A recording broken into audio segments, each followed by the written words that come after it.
Right, mega love shout out mga kakabsat. Dako po. Kamusta na mga kakabsat? Medyo busy lang si maestro, no?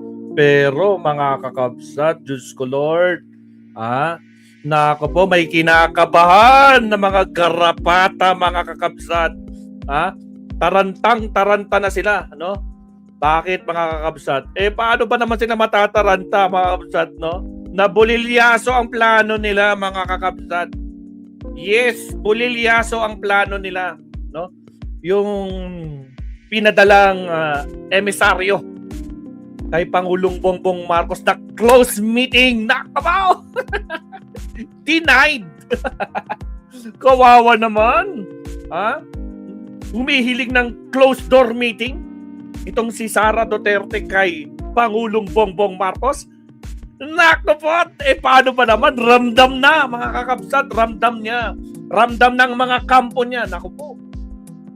Ramdam na mga attack dogs niya na talaga, eto na. Eto na yung karma nyo, mga putragis kayo. So, mga kakabsat, Diyos ko Lord, nako. Tarantang-taranta talaga sila, mga kakabsat. Halos lahat ng yung mga vloggers nila, pansinin nyo, puntahan nyo. Tarantang-taranta sila. Pinapaligtad na nila yung batas mga kakabsat. Pero wala tayong pano. Hindi natin mapapayagan na manaig ang mga garapata. Alam niyo yung mga garapata, bobo talaga yan eh. Diba? Nako, President Marcos, tulungan niyo po ako. Diyos ko po, nako po, Sara Duterte, aarestuhin na. Mga DDS, tarantang-taranta na. Tuliro. Hindi na nila alam gagawin nila. Ay, press 1 sa mga nandyan, mga kapsat na wala pa nagko-comment ata. Ay, nandyan na pala si kapsat. Si Kapsat Cora Vidal, shout out. Si Smooth Just Thirsty, shout out Kapsat. At saka sa mga 135 live viewers, baka naman like and subscribe. O sa mga gustong makaresto si Sara Duterte, mag-like na kayo. Hayaan yung magdusa sila. Karma. Tapos ng maliligayang araw. Kaya ngayon, mabsat, no? Naku po. Yung closed door meeting. Mamaya pag-usapan natin yun. Pero pag-usapan natin to kung paano natataranta yung mga garapatang DDS na ipapakita ko sa inyo, mabsat, no? Actually, ang dami nila. Mag-enjoy tayo, mabsat, sa kanilang pagkataranta. Pero bago yan, mabsat, pakita na natin ang ating mga content. At magagalit na naman mga garapatang DDS, mabsat. Officers O, ito. ay aarestuhin na lang ng ganun-ganun na lang at labasan ng warrant of arrest na pambarangay na kaso, anak ng wow, kaliwa. pambarangay. Wala na ba tayong tinatawag na due courtesy? Wala na ba tayong respeto? Wow. Pero ang tanong, pwede ba talaga? O, ang tanong, pwede ba talagang arestuhin si Sara Duterte? Sabi ni Bisdak na bobo. Pwede ba daw arestuhin si VP Sara? Bakit? May immunity si Sara? Nag-iisa lang ang may immunity na hindi pwedeng kasuhan ng kahit ano. Yun lang presidente. The rest! Naku po, iiyak kayo. Ngayon, nagtataka kayo. Bakit nyo kinokontent to? Bakit kayo kinakapahan? Ay, Diyos ko po, Rudy. Ang isang impeachable officers ay aarestuhin na lang ng ganun-ganun na lang at labasan ng warrant of arrest. Ganun-ganun lang na lang, arestuhin na lang. Ako!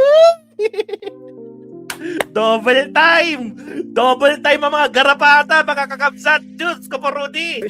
Na pambarangay na kaso, anak. Wow, pambarangay pala yung planong ipapatay si Pangulong Bongbong Marcos, si First Lady Lisa, at saka si Romualdez. Wow, pambarangay lang daw. Kamote ka talaga, kahit kailan bayaran ka, kumag ka. Diyos ko, Lord. At ng kagwang. Wala na ba tayong tinatawag na due courtesy? Due courtesy daw. Anong due courtesy pinagsasabi mo? Ano gusto mo? Welcome? Ay, tanga! Anong klaseng putragin due courtesy daw? Baka sasabi niya, due process na naman. Due courtesy daw. Kung bobo talaga itong mga DDS vlogger. Alak lang kamote kahit kailan, no? Alak lang kamote. Ay, yung mga nagbabayad dito, galingan nyo naman. Pumili kayo ng mas dito. Anak ng kamote. Nako, Smooth Just, kinakabado. Nako po, arestoy talaga.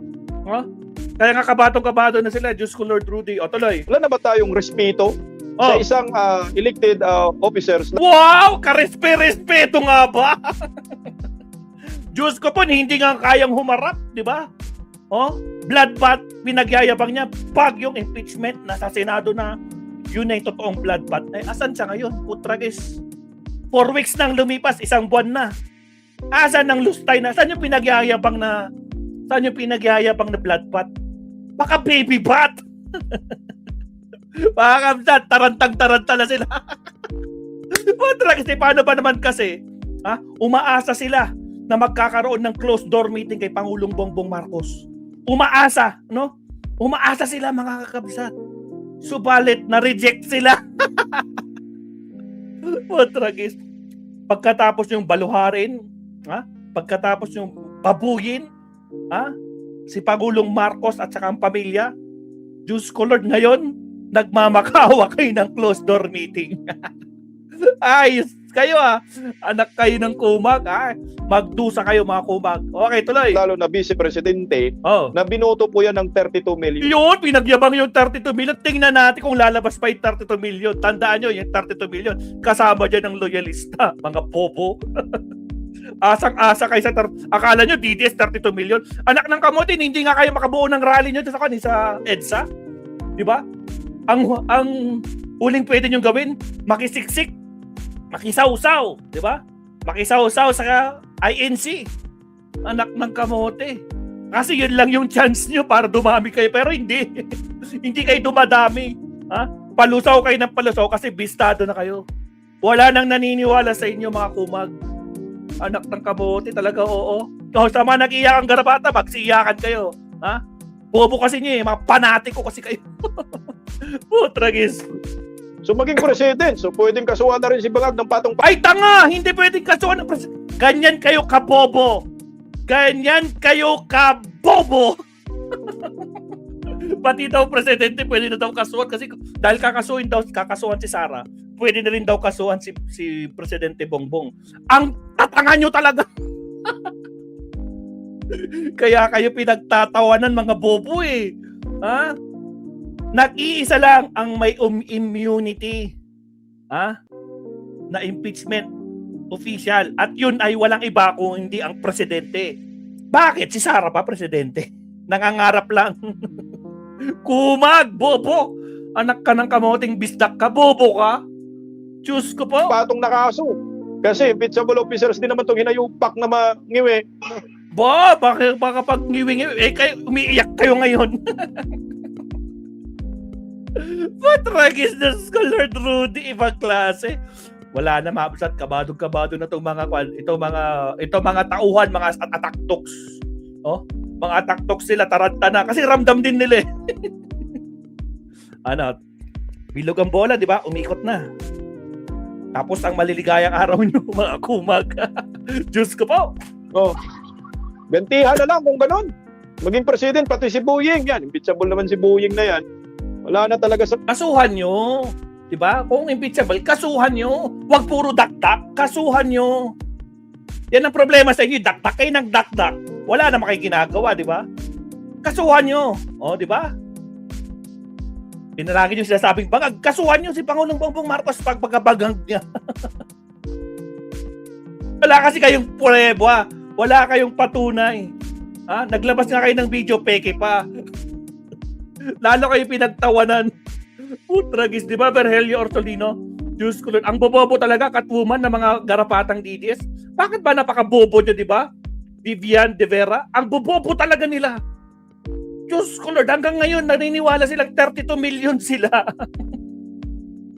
Ilabas nyo ngayon 32 million nyo, Diyos ko po, Rudy. Nako po. Ay, grabe. Doon na nga lang sa latest survey ng Okta Research, di ba? 3 days ago lang yun. Hindi pa nag-a-announce si Lenny. Hindi pa nag-a-announce si Erwin Tulfo. Anyari, bakit nasupalpal sila? Nasupalpal nila itong si Sara at si Ivy Marcos. Mas dinaig pa. Hindi pa nagde-declare yan How much more kung nag-declare na? Anak ng kamote, oo. Ibang klase. Ay, shoutout sa mga kasama natin. Johnny Lopez, shoutout, no? Okay, mga kapsat. Sa mga hindi pa nagla-like dyan, like it. Sa mga gustong ma-aresto itong si Sara, press 1 mga kakapsat. At mag-like na rin. Press 1 and like kayo mga kapsat, no? Arrest, para ma-aresto na to. Kabati na nyo, mga vlogger niya. Siguro tarantang-taranta na yung mga vloggers nila, Diyos ko Lord. Tuloy. Katinuan ng gobyernong ito. Pero merong post itong si Anthony Ludal V. Vista. Agoy, anong post niya? Abogado ba ho ito? Ang ganda ng ano niya eh. Woohoo! Ang ganda ng paliwanag niya. Sa Agoy. isang elected. Oh, so yan, Mapsat, no? Isa yan sa mga garapatang nag-iiyak. Ito, meron pa. Bagong Hindi nga garapata. nila kayang O, ito daw, hindi daw kaya. dahil hindi nga nila kayang ipa-impeach si VP Sara dahil sa kanilang ipinresenta ng House Prosecution ng kanilang mga witness na walang personal knowledge. Ngayon, gumagawa sila ngayon ng Plan B na posibleng ipa-aresto si Wow, posibleng pa-aresto. Tandaan mo, may kaso na. Kaya nga pumunta din, di ba? Magmamakawas RTC, no? Ipagpaliban yung warrant of arrest. Kasi alam nilang may warrant of arrest na darating. Ha? Pinagpapaliban nila yung arrest warrant. Huwag nyo munang i-release yan. Kasi walang jurisdiction. Hanggang dyan. Tragis na jurisdiction. Hanggang ngayon, ang kanila puro jurisdiction. No? Technicalities. Hindi niya kayang harapin ng... Bakit kayo kinakabahan? Di ba wala namang kasalanan si Lustay? Hindi naman siya nag-death threat, di ba? Ang problema kasi sa pool, sa banga. Ha? Nasa banga na mismo, yung nasa pagmumukha niya na. Siya na yung nagsabi sa video, pinanood ng buong mundo, hindi lang Pilipinas, buong mundo na panood kung paano siya nag-meltdown. What tragedies ko, Lord? Ano? Yan ang problema. No? O ngayon, ipagtatanggol niyo yung amo niyo. Sige, tuloy. VP Sara sa mga patong-patong na kaso na inihain ng mga kalaban ni VP Sara dahil ayaw nila itong patakbuhin bilang presidente. Agoy, kahit tumakbo pa yan, wala kami pakialam. Sige, tumakbo siya para makita natin kung 32 million nga kayo. Tingnan nga natin kung malagpasan nyo yung 32 million sa susunod. Mas marami ng botante ngayon. Tingnan nga natin kung malagpasan nyo yung 32. Nangangarap talaga kayo. Ng Pilipinas sa 2018 election. Dahil sa kanilang ginagawa ngayon, pinatunayan lang nila na selective justice ang ginagawa. Selective justice! Alak ng kamote, magreklamo kayo, mag-file kayo ng kaso para walang selective. Mag-file kayo ng kaso. Kasuhan nyo lahat ng gusto nyong kasuhan. Dahil si Sara, kitang-kita ng buong mundo, pati kayo, nagbubulag-bulagan lang kayo. Ha? What if? Balik na din natin. What if lang ha? What if si Pangulong Bongbong Marcos ang nagsabi nun, tatatay yung karton. Sige nga. May nakausap na ako. May nakausap na akong assassin. Pag may nangyari sa akin, patayin niyo si Digong. Patayin niyo si Sara. Patayin niyo silang lahat. Ano magiging reaction niyo? Di ba? Yun ang problema sa inyo eh. Yan ang problema sa inyo. Masyado kayong panatiko. Ha? Masyado kayong papansin. Masyado kayong entitled. Anak ng kamote. Ang saklap, no? Yan ang tao, ang mga taong bayan, gising na. Hindi nyo na maloloko. Tapos na. Kaya kayong mga bayaran. Anak ng kamote, naku po, walang naniniwala sa inyo. Oh, tragedies ko, Lord Rudy. Ay, Mapsat, 400 plus live viewers. Baka naman, ha? Like and subscribe tayo, Mapsat. Like and subscribe, mga kakapsat. Kasi nag-iiyakan na sila, Mapsat. Hindi na nila alam magagawin. Tarantang-taranta na sila. Ha? Yung mga vloggers niya, hindi lang itong dalawang to pinakita ko sa inyo. Marami sila. Halos lahat sila. Ito ng content nila ngayon. Ibig sabihin, meron silang GC. Meron silang, o kaya, mga kwan, group na talagang, eto, pakikuan. Inaatake si Amo. Tragis. Pagkatapos ma-denied sa closed door, biglang boom! Wala na. Taranta na talaga sila, mga kakabsat. Diyos ko, Lord Rudy. Pasensyahan tayo, RG, ha. Wala ako ng samaan loob sa'yo personally, alam mo yan. Pero yung paniniwala mo, yung pagiging panatiko mo sa mga DDS, nako po, gising-gising, no? Alam ko magkasama tayo dati. Kasama ko dati to, Mapsat, nung nag-uumpisa ako mag-vlog noon. Hindi pa kasi uso ang kwan noon, ang political vlogging noon. Kumbaga, pangat program. Kasi kasama ko to. Pero nagulat ako, ganito na yung kanya. Ganito yung tinahak niya. Diyos ko po, Rudy. Alright, so yun nga, Mapsat, tarantang-taranta na sila. Ngayon, eto na. Bakit nga ba si tatarantang? Kasi pati mga abogado niya, pati Ipa-impeach si tulong sa kanya, problemado na. Ito kasi ang nangyari, mga kakapatid. Sir, hypothetical, what if, for example, the RTC... Pinakita ko na sa inyo to kahapon. Uulitin ko ulit. O, pati sa mga garapatang DDS, makinig kayo. Dahil bobo kayo, manood kayo, makinig kayo. Pasok. convicts or finds Sara guilty and the impeachment court does not and therefore she remains as a VP until 2028. So what happens then from the time that a sentence is handed down to the time that she steps down? Well, no immunity, so you have to serve the sentence. But only after, I suppose, only after you step down. None of our public officials are immune from criminal prosecution Yun! and punishment except the president during Yun! his term of office. So the answer remains the same. Aray ko po. She will have to Sir, that's serve. interesting. So you mean she can go to jail but she does not necessarily lose her position? Well, once she is sent to jail, then we have to deal with the same question with respect to, for example, Marcoleta, Kung Estrada, suspended ba siya? Revilla, whether or not she's effectively suspended from office. Yun. O kung makukulong pa siya, didinig pa sa korte kung masusos. Parang yung ginagawa ngayon kay Marcoleta, parang yung ginawa kay Jinggoy, suspended. Gagawin din kay Lusta yan pag nakakulong na. Diyos ko po. Pero kumbaga, ganun siya kahiwa-hiwalay na parang a vice president, for example, cannot commit murder and say that, you cannot charge me criminally. Because I'm immune. Diba? Because I'm immune. not, Hindi pwede I yun. can't be removed from office. Even Trump tried that once before his second term when he said that I can shoot someone on Fifth Avenue and get away with it. Yeah. Naglabas I yung remember. Supreme Court nila ng ruling doon, Trump versus Vance, saying that no one is above the law. Yeah. The president's not a king. Si Chief Justice Roberts nagsabi nun. So, hindi yan. Medyo malinaw yan.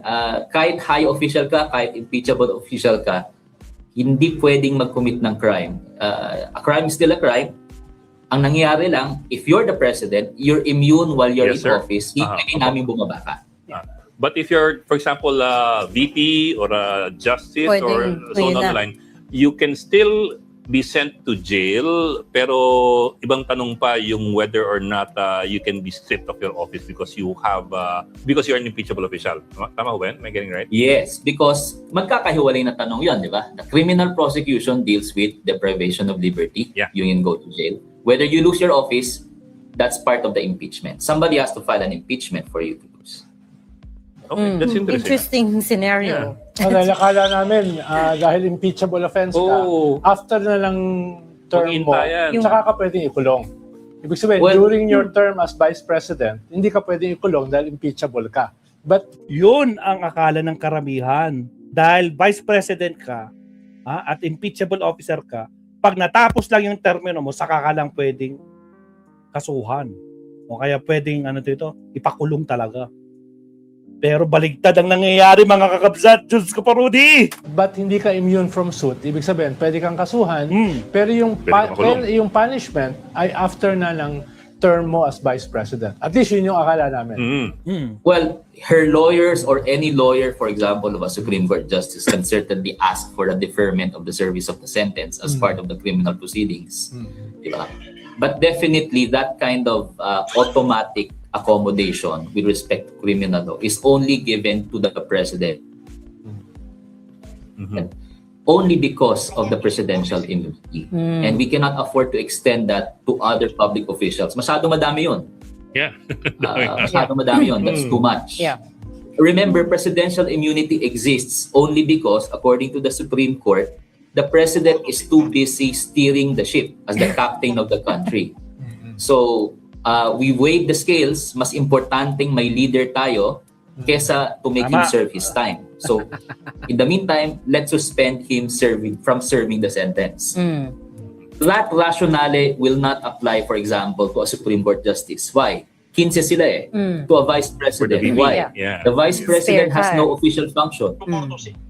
What danger will the country be in if the vice president is not allowed to assume office? Nothing. So only the president benefits from that kind of reasoning. So only the Yun! President can commit murder and get away with it. Well, no one is above the law, according to the U.S. Supreme Court. Sir, hypothetical, what if, for example, the RT O, di ba? O, natauhan na. Natauhan na ba yung mga garapata? Ay, Diyos ko Lord. Kung ayaw niyong maniwala, maging panatiko kayo ng mga garapatang DDS, ay, bahala na kayo. Alright, so subtopic tayo mga kabsat. Uy, bakit ito mga subtopic? Puro aresto itong mga topic natin. Diyos ko Lord, Rudy. Anong unahin natin? Nakadami nakapila. Diyos ko po. Sige. Wait lang. Countdown muna tayo. Alright. Oy, shoutout sa 500 plus live viewers. Like and subscribe tayo, Mabsat. Countdown tayo, 30 seconds. Magpayak ulit tayo ng mga garapata.